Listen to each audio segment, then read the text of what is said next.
everybody, JC here with another TNI toy review, and today's review is in association with MarvelousNews.com, your #1 source for everything Marvel. And today's review is going to be a Throwback Thursday type review where we take a look at the old Toy Biz 12-inch Marvel Legends Icons Captain America figure. So most people, when they think about Toy Biz and Marvel Legends, think about 6-inch scale figures. But back in 2006, Toy Biz launched a new line, a spin-off line of their Marvel Legends figures in a 12-inch scale. They called it Marvel Icons, and in the first wave they released Captain America, which is the figure we're going to take a look at today. Now these figures came packaged in a pretty standardized window box type packaging. The Marvel Legends logo was displayed on the packaging, and they were displayed in a way where you could clearly see the figure so you knew what you were getting. And I don't remember exactly, but I want to say these ran somewhere in the price range of around $40, maybe even up to $50. But they weren't, for the detail and scale and everything, they were not terribly expensive back in the day. And with this particular figure, there was also a variant, a maskless variant that they released as well. I don't have that figure to look at, but just wanted to let you know that there was a variant with this figure that they released. So with the Captain America figure, as I mentioned, this figure is basically just a scaled down version of the 6-inch Marvel Legends one, almost to the exact detail and everything. You can see with this particular version, he's got a black belt as opposed to red, but otherwise, sculpting wise and everything, and articulation wise, these figures are exactly the same, other than one is 6-inch and one is 12-inch. The detail on these 12-inch figures is even a little superior than the 6-inch versions, obviously because they're a bigger scale. But like you can see, just how nicely the sculpting on the chainmail on the top part of the figure for this Icons is.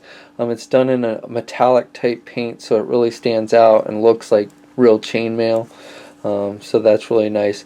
And then you can see here on the belt again how they've sculpted the patches, and you can even see, or pouches, and you can even see like they've gone to such detail where you can see like the inside of the pouch. I don't know exactly what Captain America keeps in these pouches, since he doesn't have a gun and doesn't keep magazines, but you can see there's like little silver boxes inside these pouches. So they've gone to a lot of detail with this figure.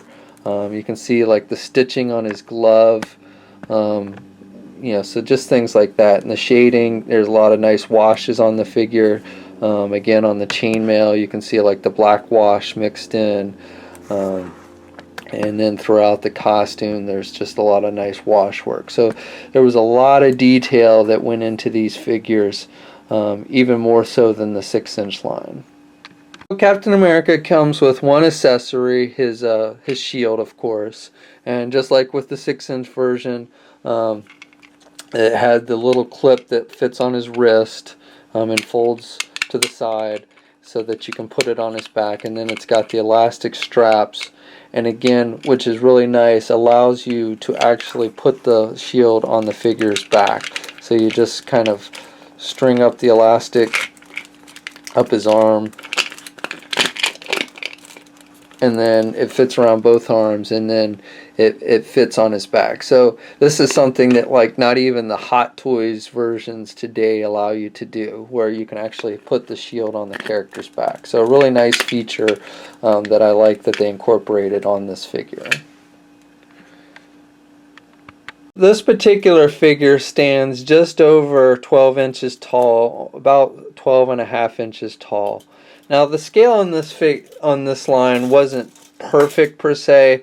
For instance, like here he is next to Thor, and you can see, Thor and Cap and Iron Man are all about the same height, where realistically probably Thor and even Iron Man should be a little bit taller than Cap. But like you take a figure like the Wolverine that they released for this line, and you can see Wolverine is definitely shorter than Cap. So that's definitely good. So the scale's not perfect across the board, but for the most part it's pretty good. Articulation on these figures, again, were almost identical to what you saw with the 6-inch versions, just scaled up. Now I will say that the joints on some of these figures can be kind of tight and hard to move at times. Captain America, for the most part, is pretty good. The head, you can look down really good. It's on a hinge joint, so he's got the down movement. He can't really look up at all, and he can just look straight ahead. And then he can turn his head pretty good, and he can kind of, actually, he doesn't really have any pivot, so he can turn his head left and right. He can't, and then down, basically. Then with the arms, you had that double articulation joint between the shoulder and the chest, so he can get the arm out pretty good. He's got the bicep swivel, and again, it's a little tight to turn, but definitely you have the rotation there. You've got the double jointed elbows. You've got a swivel at the glove cuff. You've got the hinged wrists, so he's got up and down movement at the wrists. He doesn't he doesn't have a swivel at the wrist, just at the glove cuff.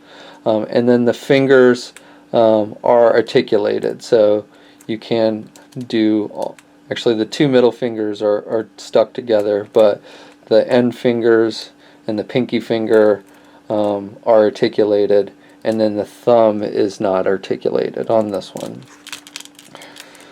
He's got the ab crunch, and he can look down pretty good. Doesn't have too much of a back movement again, so basically he can just look straight ahead. Part of that's because of the way the belt is sculpted.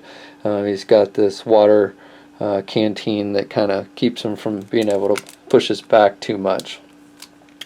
He's got the hinge ball joints at the leg, so he can do the splits pretty good. He can also do the legs forward about that much. Can't really do the legs back at all because of the way the butt's sculpted. He's got the thigh swivel. He's got the double jointed knees. He's got a swivel at the boot cuff.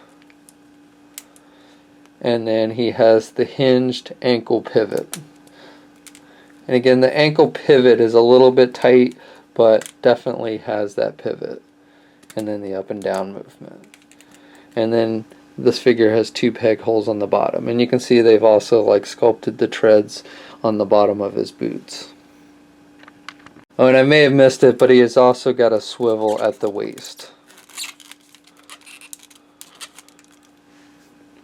So that's my review. Overall, I think this was a great line back in the day. Toy Biz did a fantastic job of giving us 12-inch highly detailed, articulated figures, just like with their 6-inch line. I don't think this line ever became quite as popular as the 6-inch Marvel Legends, but it was definitely a very solid line. And again, for the time, I don't remember the exact price point, but I remember it was pretty affordable for a 12-inch figure. Certainly much more affordable than like today's high-end 12-inch figures like a Hot Toys or something. And the quality, even though you don't get really like cloth good costumes and things like that like you do with the Hot Toys, I still think the overall sculpting and quality with these figures were pretty good. And I'm not a big 12-inch collector in general, but this line definitely appealed to me, and I collected most of the figures in it. So that's our Throwback Thursday review. I hope you enjoy it, and until next time, we'll check you later.